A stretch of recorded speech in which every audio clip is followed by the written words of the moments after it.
What's up, everybody, and welcome to episode 2 of Killer Chills. My name is Tim, and this is Dev, and we're here to bring you yet again another serial killer. Yeah, today we're talking about a doozy for sure. He's gross. Yeah, gross is an understatement.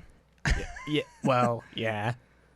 He gets compared to Jeffrey Dahmer all the time. He's essentially the UK's Jeffrey Dahmer. Today we're talking about Dennis Andrew Nilsen, or Des for short, as he introduces himself as quite a bit. He's born November 23rd, 1945 in Scotland. Yes, as you know, anyone that's born in Scotland usually ends up finding their way to London, which this is where he pretty much made himself known. Yeah, he definitely made himself known there for sure, and not in a good way. No, and what's even weirder about him and Jeffrey Dahmer is they occurred pretty much around the same time frame, like the late 70s, early 80s. I think, wasn't Dahmer? I think Dahmer is slightly after. After. That's what I thought. So there's a lot of similarities, as we'll cover, and just a lot of attachment issues, and just a lot of the need to feel belonged, I guess.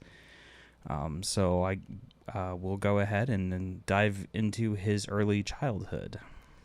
So when Dennis was growing up, he was not the favorite child out of his siblings. In his own words, he said that his mother was essentially repulsed by him. She never really gave him any sort of like physical affection, like hugging and kissing, things like that. He definitely had a lack of that parental care. His dad was not really in the picture. He actually blames that quite a bit for some of the things that he did, was not having his father there.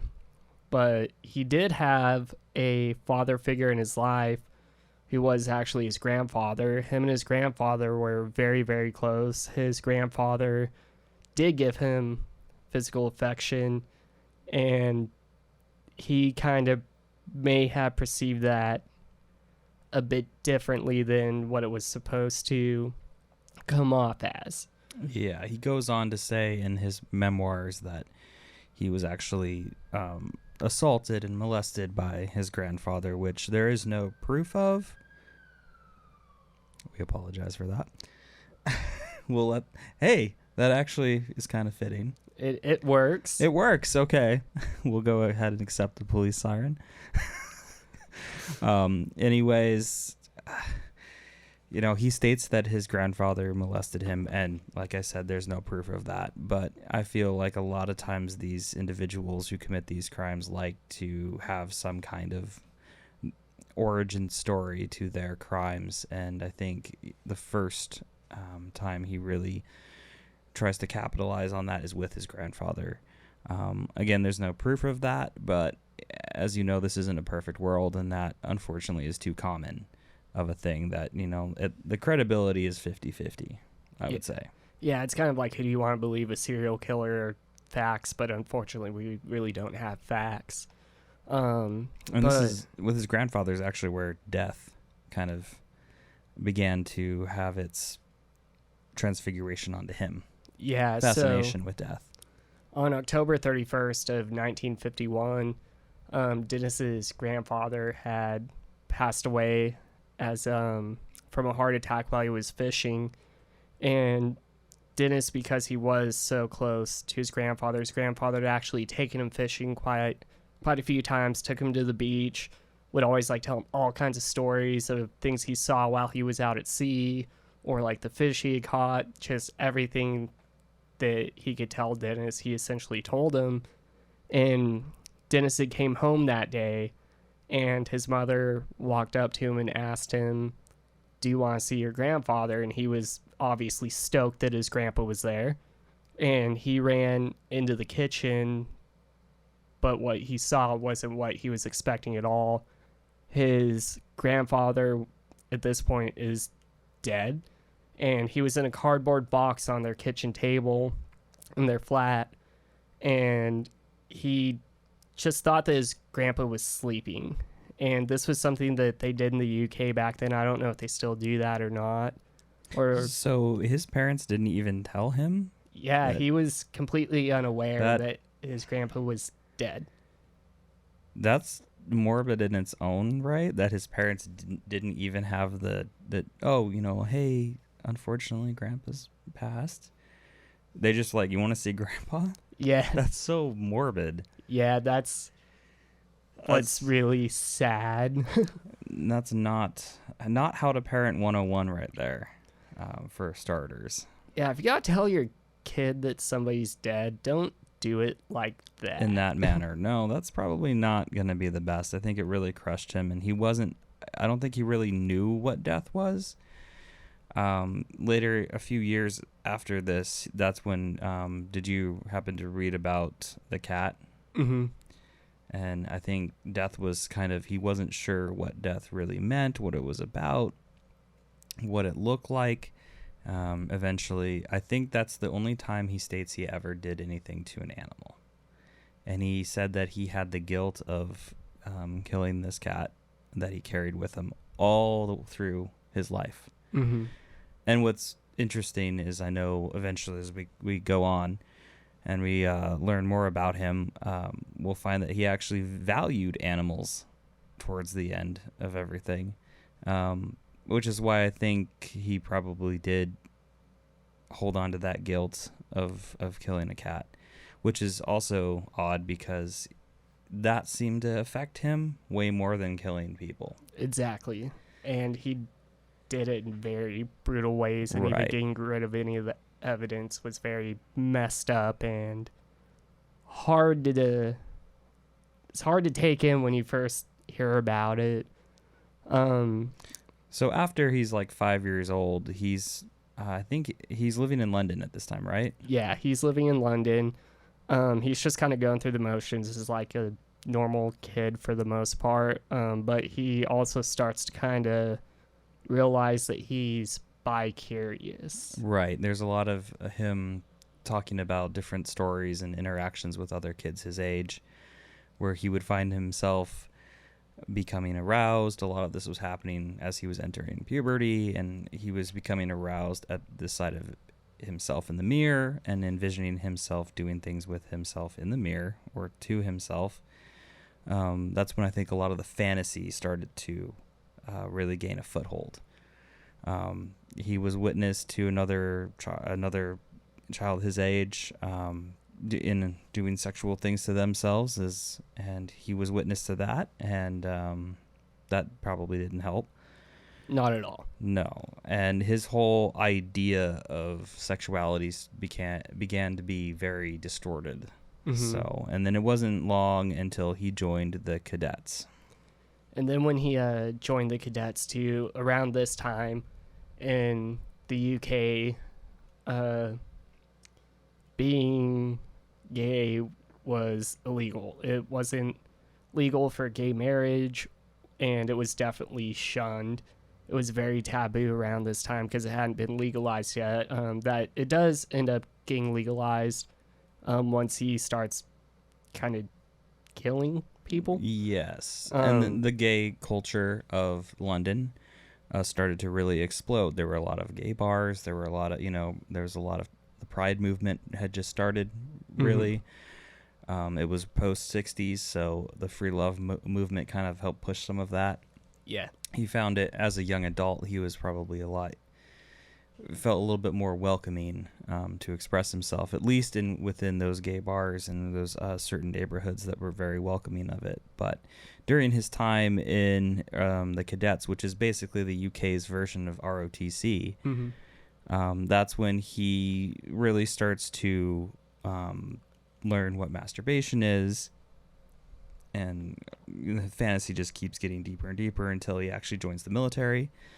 And then he gets stationed in Aden, which is in Saudi Arabia, and he was a cook, which further down the line, that doesn't Although he doesn't eat people. He's not. That's a big difference between Dahmer and him. Yeah, But, he's never actually stated that he's ate anybody.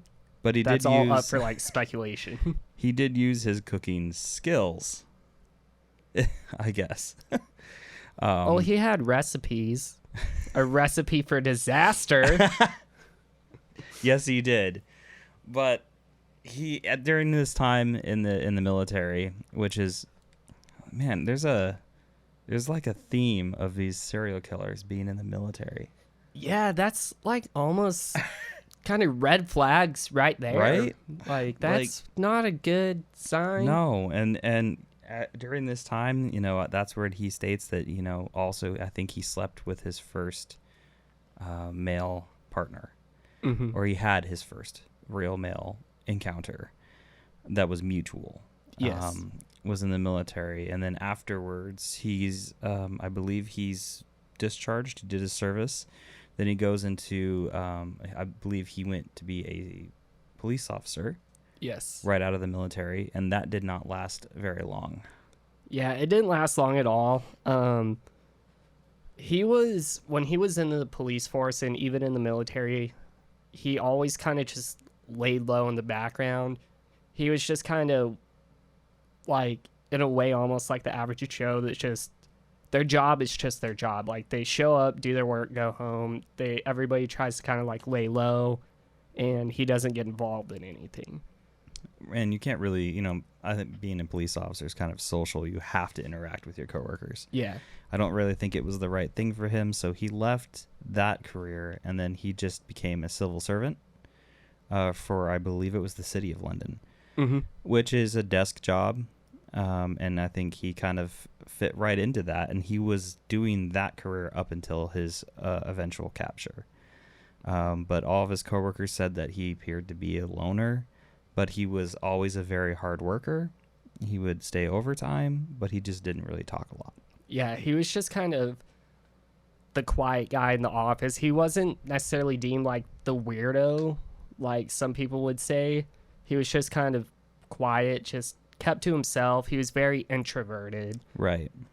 He wasn't outgoing at all with anybody at any of his jobs that he's had, the army, the police force, everything, the cadets. Like, he was always very just to himself, which is kind of an odd characteristic.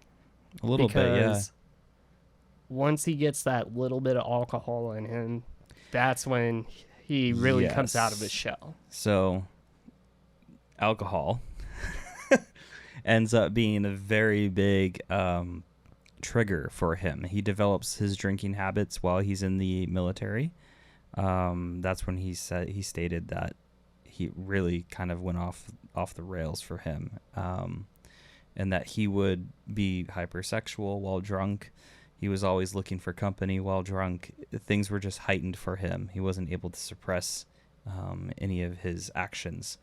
And it made it very difficult for him, which is no excuse, but I feel like out of all the research I did on this individual, Mr. Nilsen appears to be one of the most alcohol-driven killers. Yes. Believe it or not. And that's the thing, too. So around this time, once he was a civil servant, he actually got into his first relationship with another man. And at this time, by now, gay marriage is legal in the UK. It's still a little taboo for them, so you're still kind of, for lack of a better term, weird for doing it. Like, it's not a normal thing yet for that time. The government might have accepted it, but the people are still probably hyper conservative, and it's not really something that you want to talk about, and you have to go to certain locations to be accepted. Yeah, exactly. So he actually had an 18th month relationship with a guy named David Galashin, I think was his name. I'm probably saying that his last name wrong. But it was an 18-month relationship. He essentially found David just kind of living in the streets. Creepy. That actually ties in perfectly to what I was about to say. Oh, next. yes. So, thank you, dog, for reminding me. Right? During this time, too, after he had taken David in, they kind of developed this relationship. They actually get a dog. Yeah, that's named weird that Bleep. things are happening. Yeah. Bleep. This feels weird now. Bleep is a very odd name for a dog, and I wonder where that came from.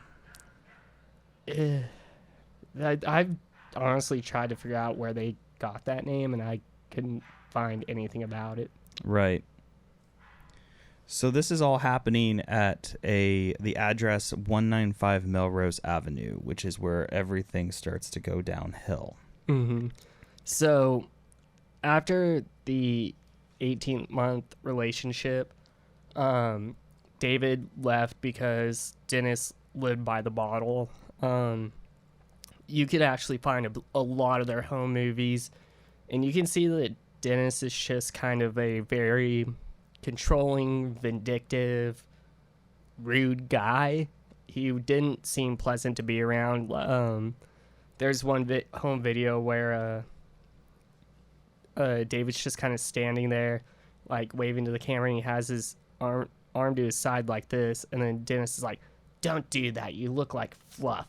And Really? Yeah. I didn't see that. Is David blonde? yeah, He's the blonde kid. Okay. The blonde hair. And Yeah. in that video, he's wearing this kind of a gray poofy sweater. And in all those videos too, Dennis is like, "I bought this. Like, this is all mine. I did this, this, this, and this." And it's like he wanted to have credit for everything. And even if like David was just standing a little too close with the camera, Dennis like, "Step back. You're way too close." Like, he had to be controlling with every situation. Vindictive is a good word to describe. Yeah. That. Yeah. And That's interesting. He was just a very like shallow person to be around again, which is why David left. He was just like, "Dude, you can't keep it together. When you're not drinking, you're fine to be around. Like, you're a pleasant dude and be lovely to live with you." But it was hard because the booze. Yeah. The booze really, and his go-to drink was a rum and Coke, always Bacardi, which, Dark like you said, Bacardi. was I think it was pretty cheap at the time. Mm-hmm. Easy to get, and that's just what he pretty much lived off of. And after, what was the pet name that he had for David? We talked about this earlier, but it's either Twinkie or Twinkle. I think it was Twinkie. Which I get, because I think from what I remembered, David appeared to be very twinkish in the the name and the... See, I thought Twinkie more because like how he would make like digs at David because he was skinny, but he would always just call him like, "You look fat, you look fluffy, da da da da." So I always so assumed bizarre that Twinkie was because he Yeah. maybe enjoyed Twinkies, but you're probably more right than me. I think it has something. It's more because a twink in the gay community is very much used to describe someone who's very skinny or small or in nature, Yeah. like you, or We have this conversation all the time. I don't see myself as a twink. I'm not even gay either, which I don't know why we have this conversation all the time, but dude, we need to go to Stacy's and just have somebody just straight up tell us. yes, be like, what are we? I'm a beaver, I think. Okay, Sidetrack, but we're going to take a brief sidestep here. If you are in the LGBTQ community, just know, for one, we stand with you. We're all about it. 100%. But what do you think we are? Like, just Yeah, let us it's know. just That's going to be kind of a fun curiosity. little thing. Like, Right. I want to know. Yeah, interesting. I'd love to know. Drop those in the comments, I believe. while we're Wherever at- you're watching this. And while we're at that too, what do you think Dennis was? What do you think Dennis Nilsen was? Oh, man. Interesting. All right, put those answers in the comments too. But getting back on the on the horse here. This address, 195 Melrose Avenue, would later become pretty infamous because I don't know when it was exactly that David left. But after he left, that really did it. I think that was the only real relationship that Dennis had, at least like a real relationship, like long term. Well, think about it too. So once David left, every male figure he had in his life would essentially leave. Right. His dad abandoned him. His grandfather passed when he was very young. And so his one male companion that he developed like a relationship with left him too, which again, like, it's not David's fault because relationships they're two-way streets. It's not a one-way street. And Dennis, because he was so controlling and an alcoholic and kept abusing it, he just couldn't deal with it anymore. And I'm not a psychiatrist or psychologist or anything like that, but to me, it almost seems like Dennis had some type of guilt and that like he subconsciously knew he was the reason that David left and that he pushed him away and that was his fault. And I think that's something that comes up again later when he didn't want his victims to leave. He always wanted them there so they wouldn't abandon him. And then after David abandoned him, his downward spiral really began with him being alone in this house. And in his memoirs and several of the books I read and some of the research I did on him basically stated that that's where he really started to fall into fantasy. He was constantly staying at home. He was drinking by himself, and he was masturbating a lot. I think he would put mirrors everywhere in his room, and he would just have his fantasies. And what he would do too is he would also put blue on his lips and his face to kind of make him look dead. Yes. And that's just freaky. And it's like he wanted to watch himself enjoying himself doing what he was doing. Right. And there was a very interesting thing that he doesn't really an interesting thing he said is that he was never really interested in the act of sex itself, like penetration or anything like that. He wasn't into or found that attractive. He just found the outline and the shape of a dead body attractive. Which I think something really important we should mention now, too, is the fact that he never once actually had sex with a dead body because it repulsed him thinking of that. He was just attracted to the body being dead, but he never actually... He would do things to the body, but not penetration. Yeah. Not actual sex. That's where he drew the line. That's where he drew the line. Yes, it was more of the idea and the observation of an act, or just the scenario itself was what was, I think, the high for him, which is rather interesting. And as we delve into his downward spiral here, we'll start getting into some of his victims at the Melrose Avenue location. So who was his first victim here? So the first victim was a 14-year-old, which he told Dennis that he was 17, and again, take it with a grain of salt. Right. Whether he actually told Dennis the truth or not, or if Dennis was telling the truth. His name was Stephen Holmes, and unfortunately the date of his death was right before New Year's. It was December 30th, 1978. Oof. Wow. It was after, you know what? I remember reading that it was after a New Year's celebration party, right? Or like a pre-New Year's? It was kind of like a pre-New Year's thing because it happened a few days before New Year's. Basically, Stephen went to a concert and then went to go and try to drink at a bar. And when Dennis saw him at the bar, he assumed that he was 17. But Right. again, back then, underage drinking, it was around, but it wasn't something that was like that people cared that much about. Right. And then we'll find out that throughout his killing spree here, his classic MO is to go to the bar, find somebody that he can chat up.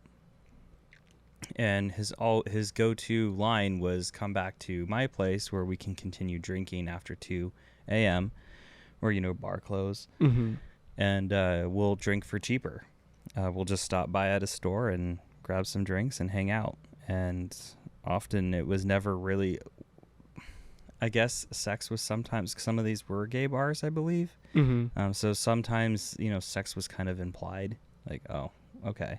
Like, I know what this is. Like, it's the whole, you coming upstairs? The whole one-night stand thing. That was Right. something that was very prominent, too, within their scene, was one-night stands. And unfortunately, almost all these victims, they all assumed it was just going to be a one-night stand because that's kind of what they were looking for. Right. Or that's what they assumed it was. Yeah. And, of course, that doesn't bode well for Dennis because he didn't want them to leave. He just wanted them around forever. Mm-hmm.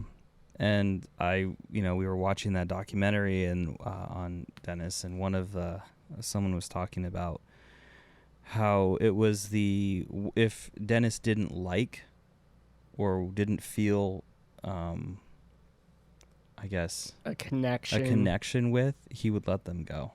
Yeah, he just didn't want really anything to do with them. It was just kind of a...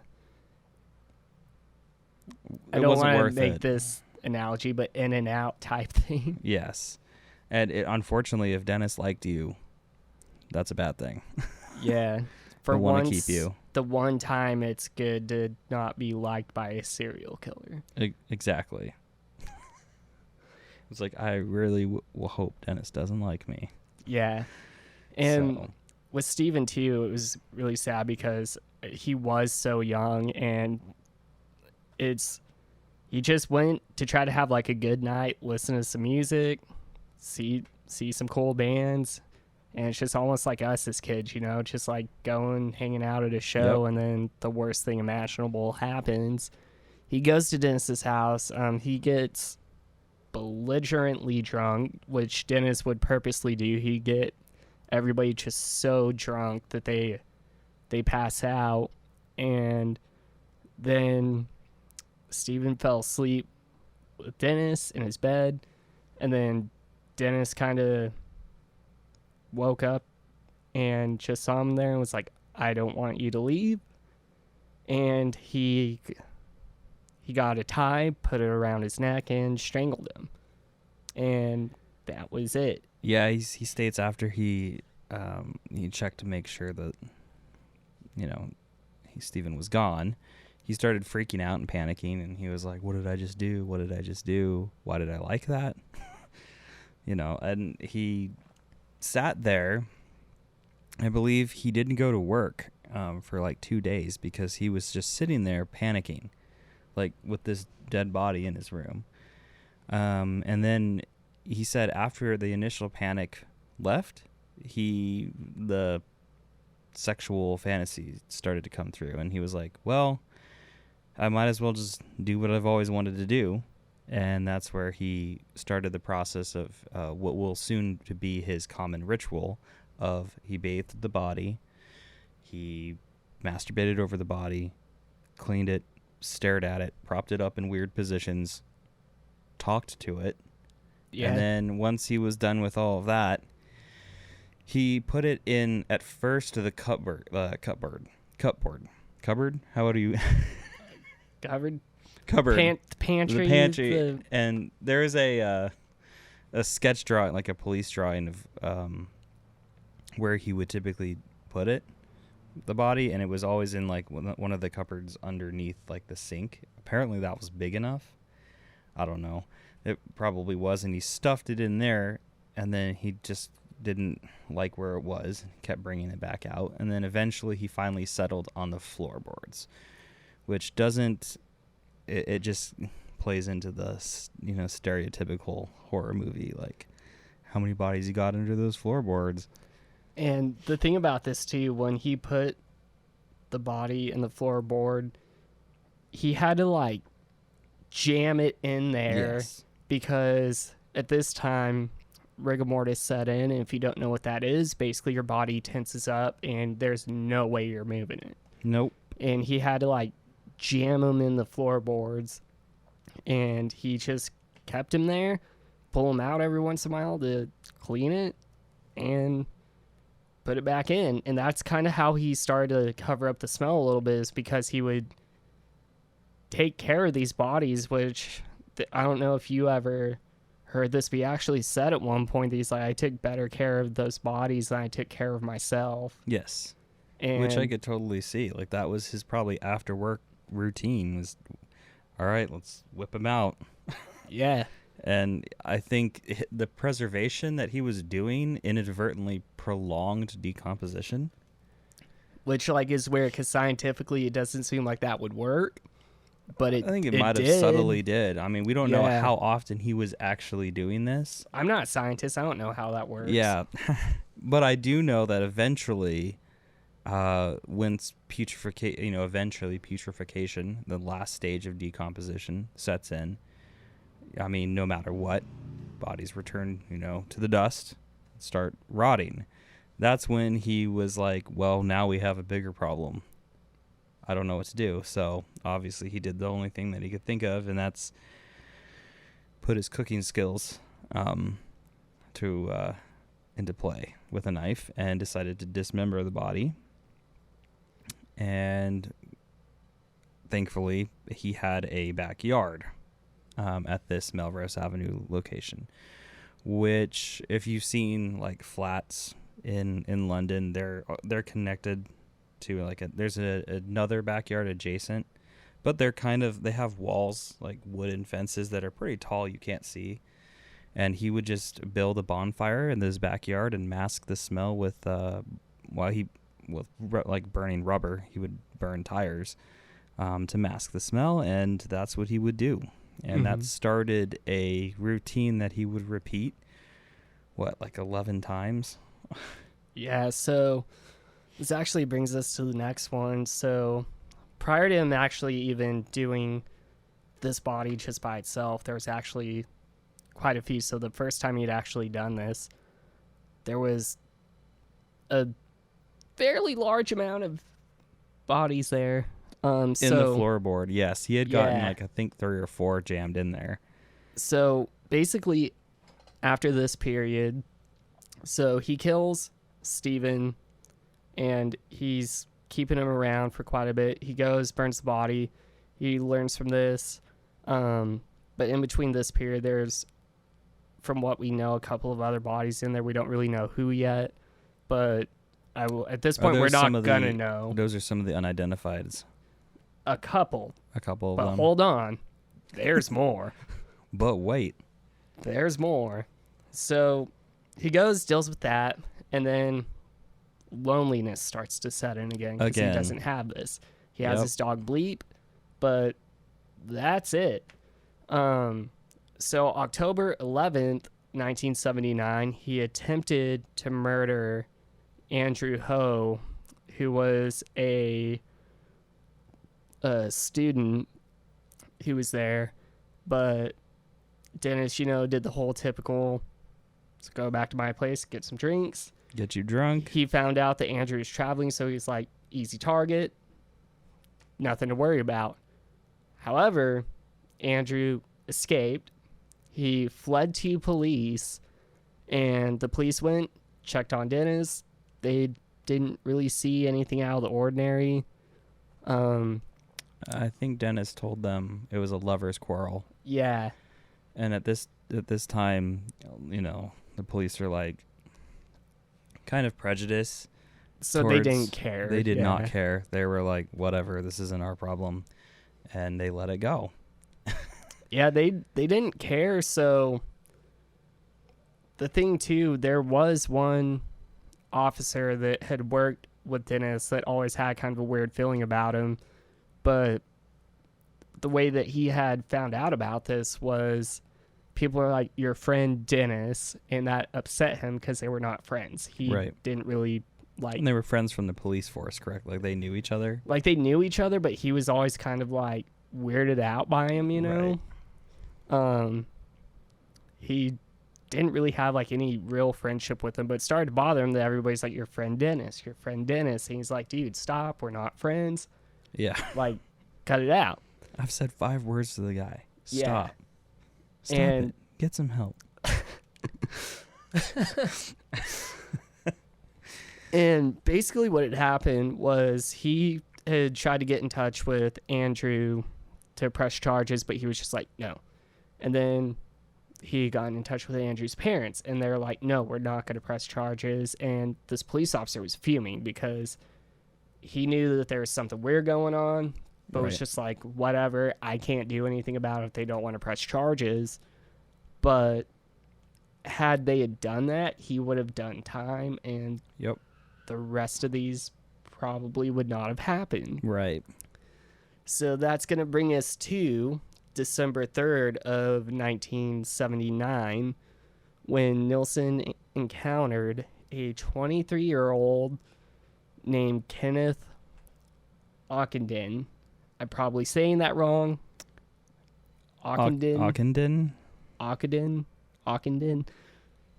Complicated last name, and then he obviously same deal. Let's go back to my place, have strings, tie around the neck, killed him. But I think what is important to mention here that is slightly different with Kenneth here is he kind of woke up a little bit after he choked him with the tie, and then that's when he drowned him. So this is when he started to incorporate drowning into the mix. Then that gets added into his ritual.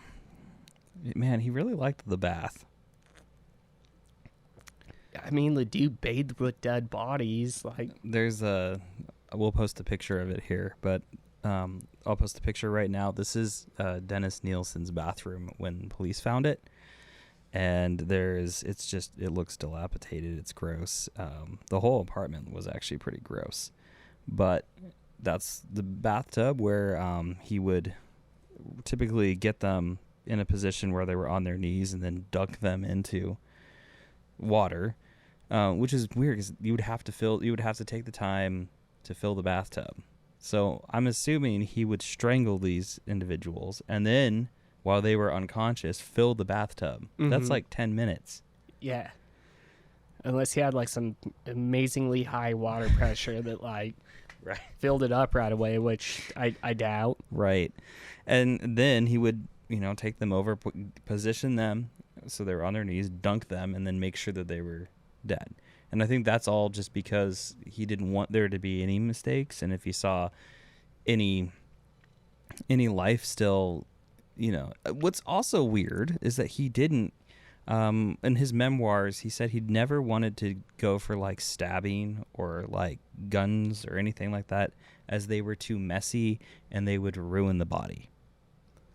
It was that, but he also didn't want to ruin his apartment, too. That's right. Even though it was already a mess. It was already gross. I didn't get that part, but I was just like, to each his own, I guess. Like, yeah. I mean, it makes sense that he wouldn't want. He stated he didn't want to do any stabbing or like throat slitting or anything of that, as it would ruin the perfection of the body. So he did think that drowning was the best actual method, because then the body's preserved. But yes, Kenneth was the one, the first one to get the after strangulation drowning treatment. And an odd thing to know about Kenneth is he was the individual where Des initially invited him back to his place on the pretense of getting drunk and showing him his record collection. Yes. Which Dennis had a very, he wasn't into a lot of the popular things of the time, like the Stones or the Beatles. He was into classical music. So what's interesting about that, too, because obviously we own a studio, Towergate Studios, so we're huge music fans. And I know that like when we're going through certain emotions, there are certain things that we listen to. Right. Normally, Dennis did not listen to the Stones or the Beatles, the Who, like all those big, kind of up and coming rock bands back then, except for when he was cleaning up after killing someone. Oh, that's like that movie Fresh. Yeah, right. Or like that's some American Psycho stuff. And that's when he would listen to, I guess back then it would be considered the heavier stuff, because I mean, like, the grunge and the punk movement hasn't really blown up Right, yet. there's like, the Stones, some of the Beatles, heavier shit. I mean, America, like, it started blowing up in America, but it hasn't fully hit there yet. But that's kind of where we're going to touch on this, and actually in just a second here. So the next victim was Martin Duffy, and Dennis, same deal. Unfortunately, with Martin Duffy, there's not a whole lot we know about him other than the typical, we're going to go for drinks, my place, yada, yada, yada, killed him. But that was on May 17th of 1980, so we're in the new year now. And keep in mind, all these bodies, they're still there. Right. So in his floorboards. So an important thing to notice after Andrew Ho, he started like killing more frequently. Like he really started to kind of pick up the pace. So all these other bodies, the other two are still there. And after that, the bodies, they're there. He's had some other kills in between, but again, these ones were unidentified. So he has this big kind of fire in the late 1980s. Ooh, is this the one where he purposely set it on fire? So he had a lot of tires there because there were 6 bodies total that he had put in here. Right. And we only named like 2 or 3 that were actually there. Right. So there's, again, more bodies we don't know about. So in 1981, so again, starting to get lonely. This fire had taken place in the late 1980s, kind of between September to October-ish, around there. Time setting in. This is actually one of like the longer periods he went without killing. And he's kind of going through the whole thing in 1981. It's the new year. There's an unidentified 18-year-old that he called his blue-eyed young Scot. Oh, because he really had a thing for other Scotsmen. Yeah. That was like a thing. I was like, oh, you're from Scotland. Hi. Yeah, that was kind of his like way to ease into everything. Right. And he was also a what back then was called a skinhead, not skinheads how we know them now, like the racist. Right. They were, it was a different terminology. It was kind of like the punks back then. So this is where I was saying just a second ago, like the punk scene's starting to kind of come over to the UK now. Right. Things like the Ramones, Sex Pistols, the Addicts, the Clash, Talking Heads, all that, starting to kind of come over there now. And he was kind of intrigued by this guy because he looked so different. Is this the guardsman that he referred to as the guardsman? Oh, who was that? It might have been. I think it was him. Because this dude was kind of a bigger gentleman. Yeah. Right. Like muscular, like he would throw down in the pits. Right. Like if we saw him, Right. Not trying to make light of the situation, but that's the honest truth because he was involved in that scene. Right. Again, killed him, and they never really knew like who exactly he was because Dennis just straight up did not know. He was straight to the point with this guy. He's like, let's get it rolling. Drinks, my place, necktie, drowning, floorboards. It's like the checklist, like done. All right, back to work. That's exactly what it was. And then the last victim that's actually at 195 Melrose Avenue was on September 17th, 1981. And what's really important about this one is he only had a couple of days left. because his landlord was going to vacate everything out of there because they're going to turn it into something else. Right. It wasn't going to be like an apartment, like living situation. But basically, what had happened, it was Malcolm Barlow, I believe was his name. And Dennis found him in an alleyway. Malcolm had overdosed on his epilepsy medication. And here's where things start to get kind of screwed up. Dennis found him, took him to the hospital. Yes. Yeah. They released him back to Dennis. Yeah. Well, they didn't release him back. He found his way back to Dennis and stated that he wanted to say thank you. And then Dennis was like, how'd you find my way back? How'd you find your way back to my place? And he just stated that he memorized, or he knew where he was. And then he, the way his memoir states this whole thing happened is that after he had called the paramedics, they came, they took this, what was his name? These are Scott. Malcolm. They came and took Malcolm to the hospital, and then one day goes by. He goes to work and comes back from work, and as he's walking, he sees Malcolm on like the stoop of his doorway, and then he's like, "What are you still doing? What? You're supposed to be in the hospital." And he's like, "No, they discharged me. I just wanted to say thank you." And I'm like, "Dude, no." You could have walked right back in. You had a free pass to get out of there. You had a free pass, and you walked right back. And then, of course, Dennis is like, okay. Want to come up to my place for some drinks? Yeah, no. And I'd be like, bro, that's what exactly are you doing? what he did, though. He was just like, want to come up and have some drinks? Then Malcolm, he's a troubled fellow, so obviously he was like, drinks, of course. You know, like rum and coke. Yeah. And he did he did the checklist. He did the checklist, and that was it. He, again, had his last bonfire, some tires, some bodies, got rid of them. He also morbidly stated that as he was dismembering these bodies, he didn't really know what to do with a lot of the entrails. Mm-hmm.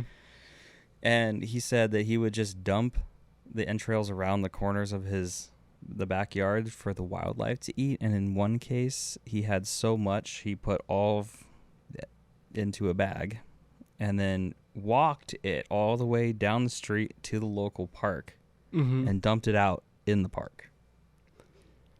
Yeah. Dude. But that's just terrifying. But that's it for Melrose, God bless. But that's going to bring us up to our next location here. 23 Cranley. What is it? Cranley. Am I saying Cranley right? Cranley Gardens? 23 Cranley Gardens. Mm-hmm. So the murders at this location, they proved to be a little bit more difficult for him as he had a tenant below him for the first time, I believe. So he was actually in what would basically be the attic. Right. So he didn't have really anywhere to store bodies and get rid of them efficiently. He didn't even have a backyard. He did not at this location. So with this one, he had less victims, thankfully. For the first 2 months he was living there, most of the people that went over weren't even assaulted at all. No. Except for one, which was Paul Nobbs. He attempted to strangle Paul, but he was kind of just assumed it was rough sex. And then it wasn't, but it kind of like killed Dennis's vibe. Right. And he just kind of let him go. It's not fun if he was into it. Yeah. It's a classic case of that.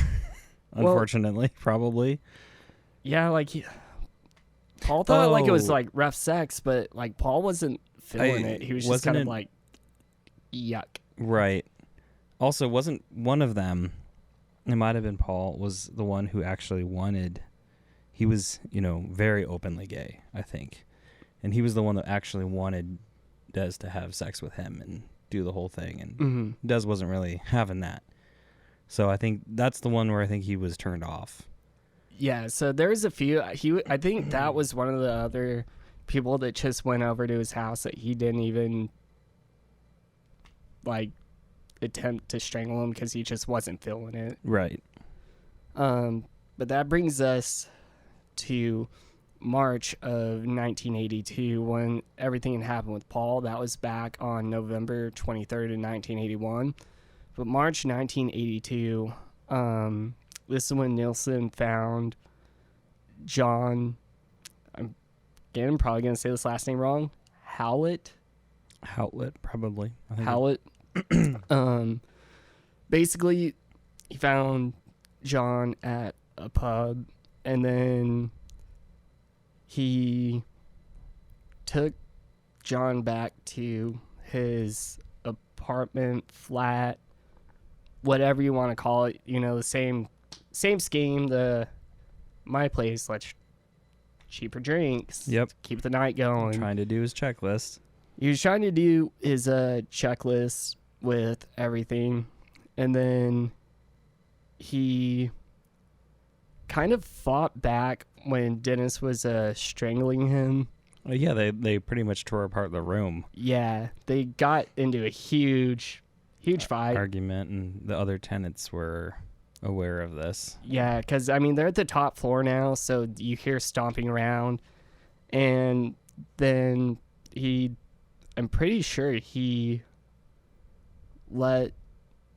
actually did end up killing John, because this was when John had fought back so hard and aggressively that Dennis for a week had John's like handprint on his neck, Right. like the bruises and the scratches and the marks on his neck from him fighting back so much. But unfortunately, Dennis killed him, and he tried to kind of do the same deal, clean the body, hide it somewhere in his Right. apartment for the time being. When Which the odor started becoming a problem. that's when the odor started to become a problem. And then Dennis kind of had to find new ways to dispose of his bodies around this time. Right. Dismemberment was still the main go-to, but he couldn't burn them. Exactly. So he still had to dismember the bodies, and what he did at this point was he would take them, cut them up in small pieces, put them in a blender, and then try to flush it or put it down as drains somehow. Right. And that would work for a short time, but we're going to get into that. Yeah, I think Cranley Gardens is where he started doing more morbid things. Yes. Boiling the head to try to, and then to he would shrink it. He basically just wanted to deflesh the body, so that also the bones could be crushed, broken into smaller pieces and discarded normally. Mm-hmm. But that's a huge undertaking. It's a very taxing job. Yeah. And after this, so, Dennis does what he does with the bodies. Then May of 1982, this is when Carl Stoddard comes in. He was at Nilsen's apartment, and he was obviously drunk. Carl didn't want to hook up with him or anything like that.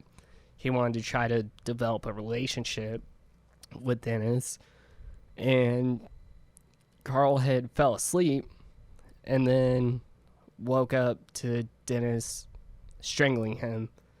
But Dennis strangled him again. He heard Dennis say, "Stay still," and then passed out again. And he Right. woke up again, and then Dennis is trying to drown him. And then Dennis thinks that Carl's dead. Carl's not.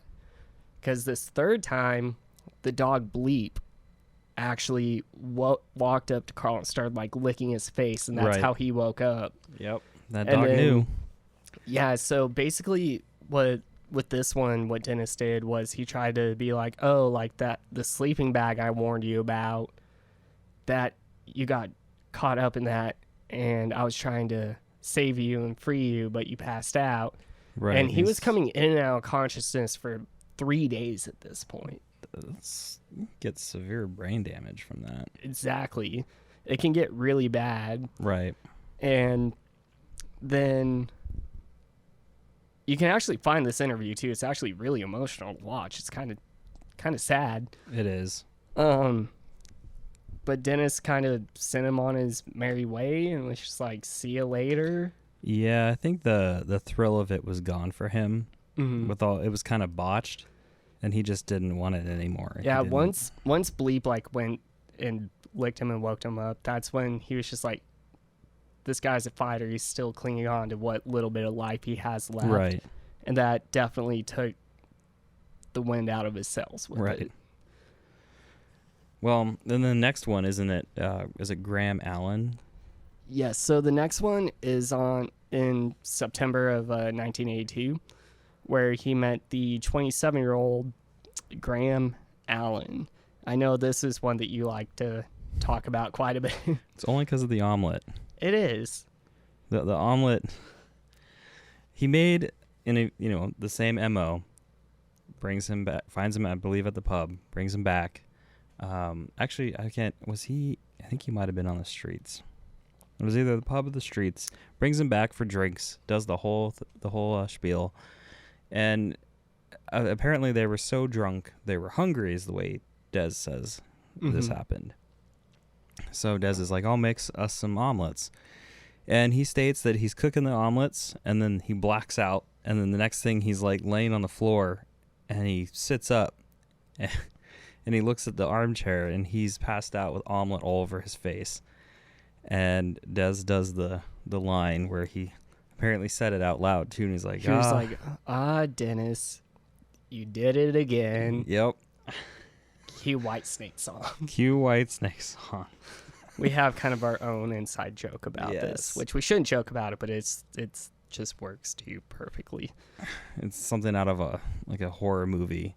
But it's so morbid that, he just woke up and was like, oh, well, okay.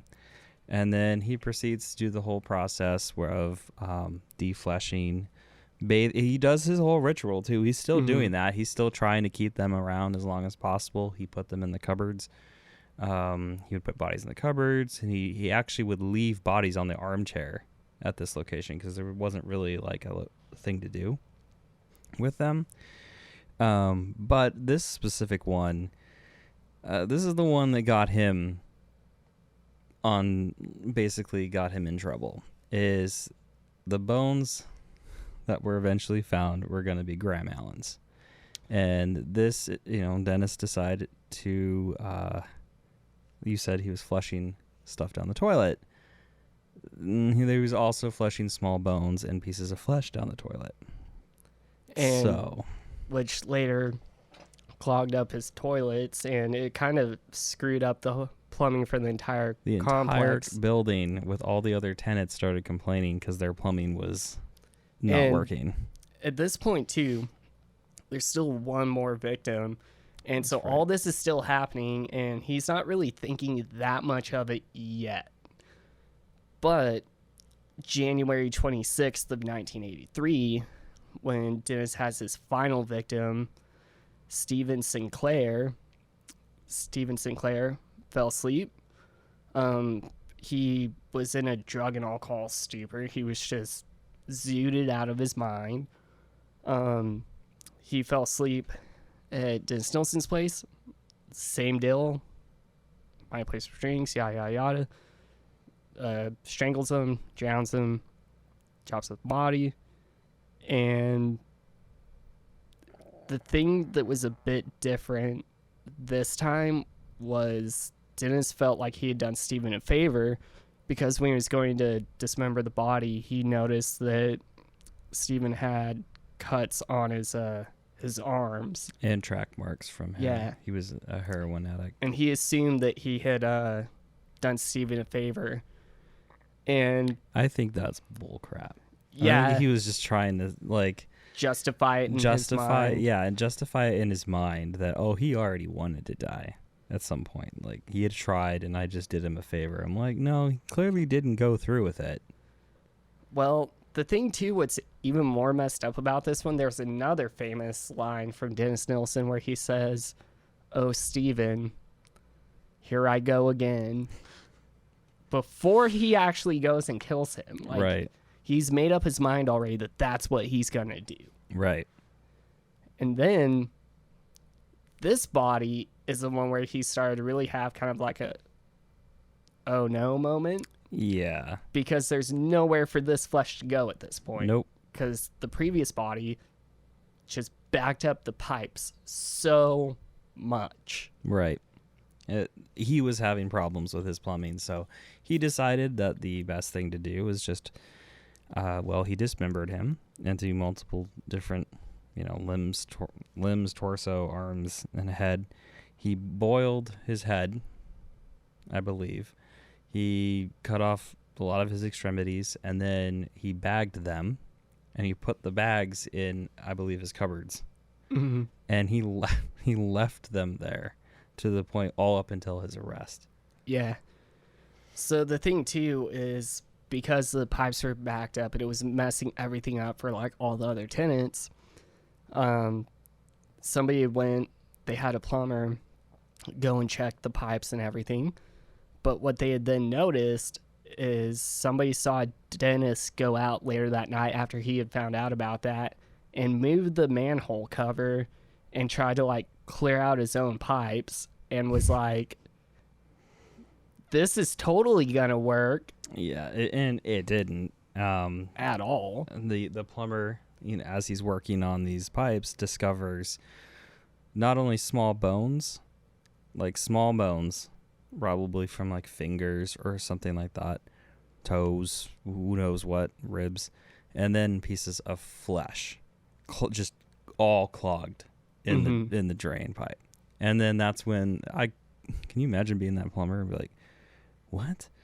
This isn't right. And Dennis over here, when he's being asked about it, eventually he goes, looks like somebody tried to flush their Kentucky Fried Chicken.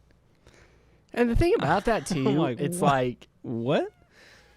the way the pipes were connected, where they got that out from was from his direct pipes. Right. Like, they're all connected at one point or another, but when they went and checked, like, his personal pipes that go to the sewer, they were like, that's yours, bro. Yes. Which eventually led to plumber, his first thought, okay, got to call the police on this one. Eventually, the police, as, like, well, which pipe is this? That's Dennis Nielsen's. Okay. They go up. They basically have a warrant already.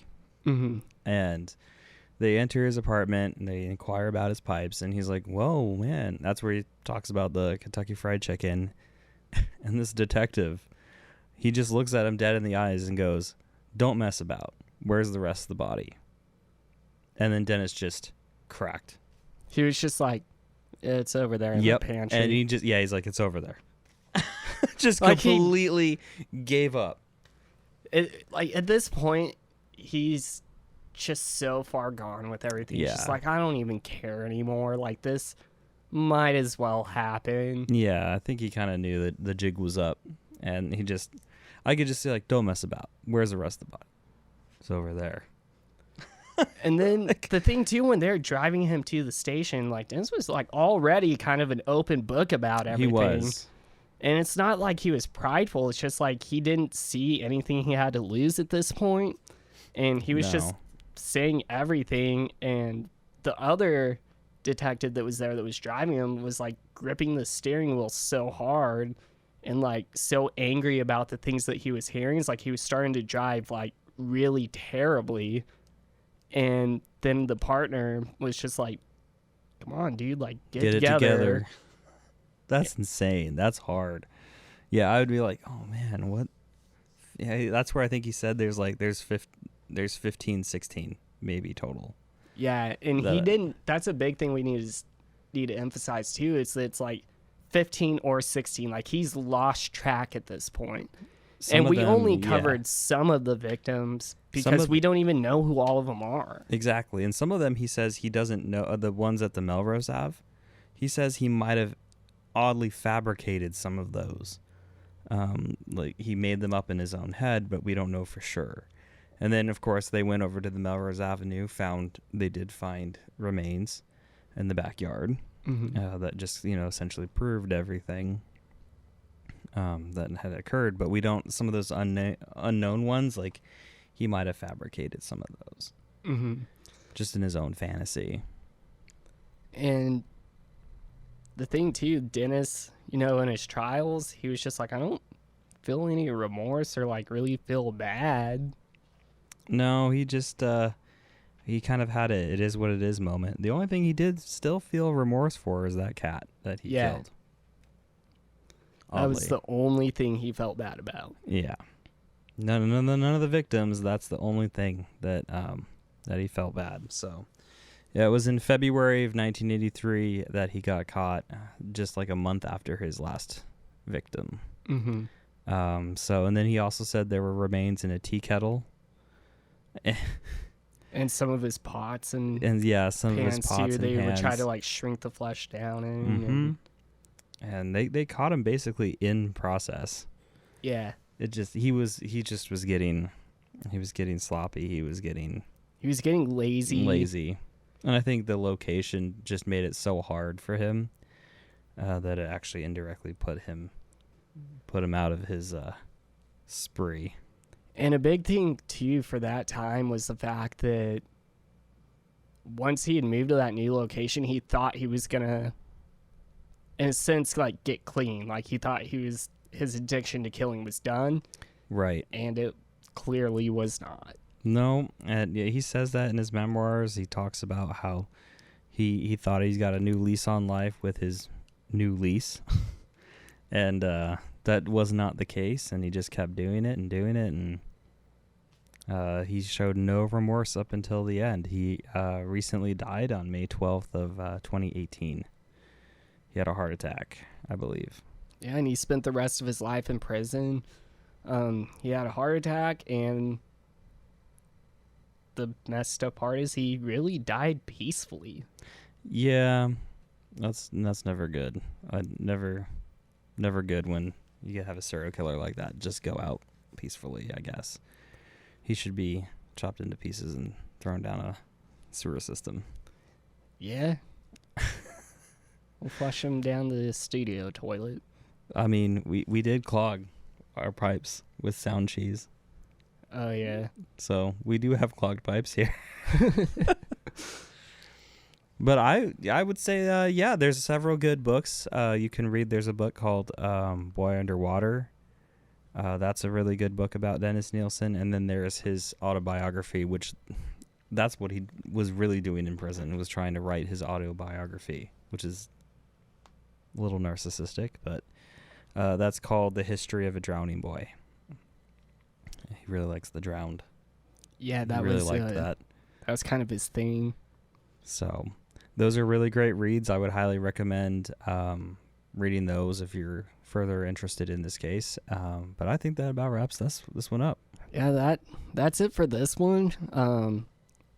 Again, same as always, follow us on Instagram, dev_friend_, and then Tim_Franskowiak, and also be on the lookout for our Killer Chills Instagram page itself.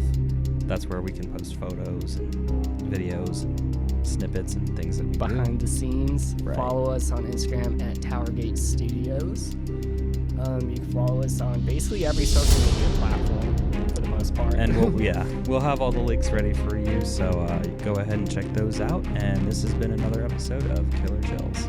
See you later.